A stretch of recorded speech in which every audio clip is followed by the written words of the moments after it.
So, Meghan Markle's done it again. Another cryptic teaser, another save the date, and yet another beige-filtered short film drenched in candles, cursive, and confusion. This time the magic date is October 28th, 2025, NDA, a day she insists we all circle on our calendars. Because naturally, everything Meghan touches now arrives with a countdown, a hidden message, and that signature air of mystery. The clip begins with a close-up of her hand, setting a small ivory card on a table. It reads, "'Tis the season," written, of course, in her trademark handwriting. Elegant, but nearly unreadable, and somehow just as self-congratulatory as ever. Then she pauses. The card isn't perfectly centered. Cue the slow, deliberate adjustment. Every move precise, intentional. It's the ideal metaphor for Meghan herself, forever tweaking the world's perception of her, frame by frame, until the image aligns exactly how she wants it.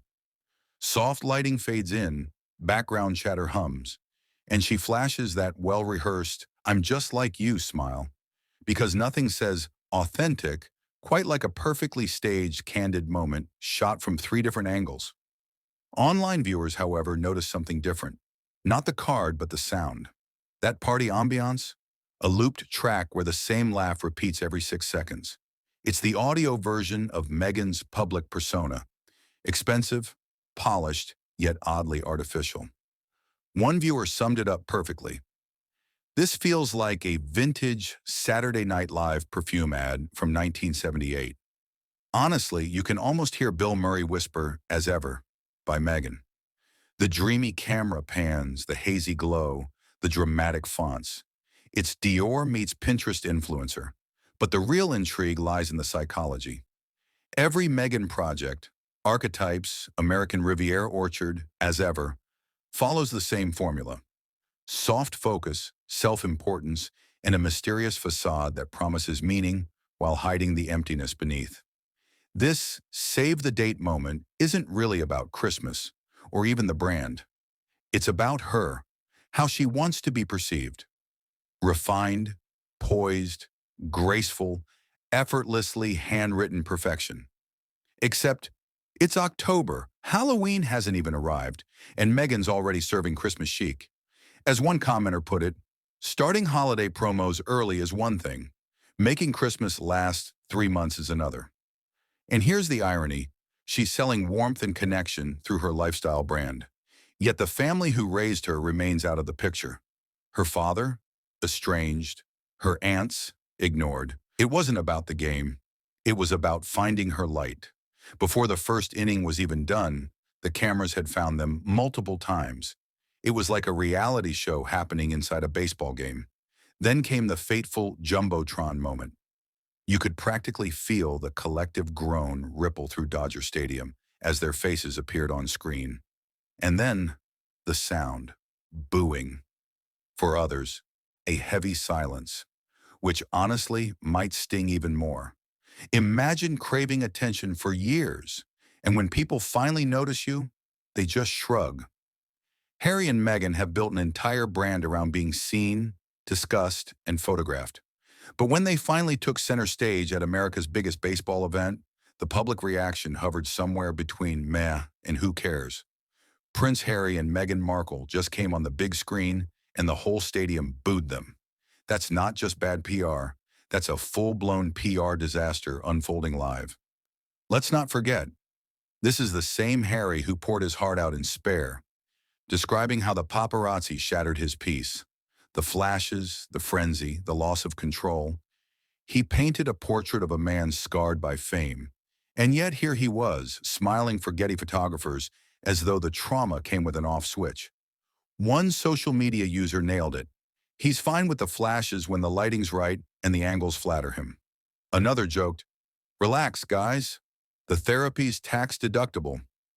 As for Meghan, she was glowing in her natural environment. Camera-ready smile, flawless posture, and an uncanny radar for finding the nearest lens. Someone online quipped, "She tracks cameras like a heat-seeking missile." You could almost hear her thinking, "Zoom in, darling. Left side, please." But the real question isn't how they behaved, it's why they were there at all. Neither has ever shown any passion for baseball. Harry probably thinks the Dodgers are a polo team. And Meghan, once a self-proclaimed Blue Jays fan back in Toronto, she used to gush about how much she loved Canada and its baseball team. Now suddenly, she's decked out head to toe in Dodgers merch, acting like a lifelong fan. That's some next-level rebranding. And while we're at it, where were the kids? Archie and Lilibet were nowhere to be seen. Plenty of parents online called it out. Who goes to the World Series and leaves their kids at home? If you're going to play the relatable LA family card, maybe actually be one. Instead, what the world saw was a couple completely disconnected. From the crowd, from the moment, from each other. Harry looked lost, staring into space like he'd rather be freezing in Antarctica with the Invictus team. Meghan, meanwhile, was all exaggerated enthusiasm, clapping too hard, smiling too wide, pretending to understand baseball. Oh my God, he hit a touchdown! Then came poetic justice. The Dodgers lost that night. Social media had a field day. They've been markled, people declared. Memes spread faster than stadium nacho cheese. They cursed the team. The Dodgers should have paid them to stay home. The Blue Jays won tonight. Coincidence? I think not. The schadenfreude was delicious.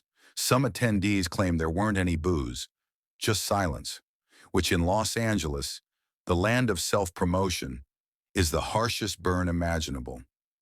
Being ignored at a Hollywood event? That's social death, the kind even Netflix can't resurrect.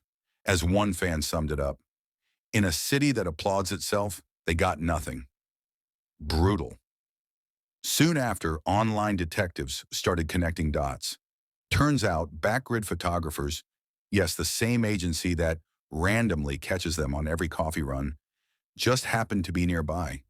Flawless lighting, high-resolution photos, not a single blurry frame. Almost like someone tipped them off. But hey, what's a little staged publicity stroll between privacy advocates? Harry looked drained, hollow-eyed, like a man quietly asking himself, how did I end up here?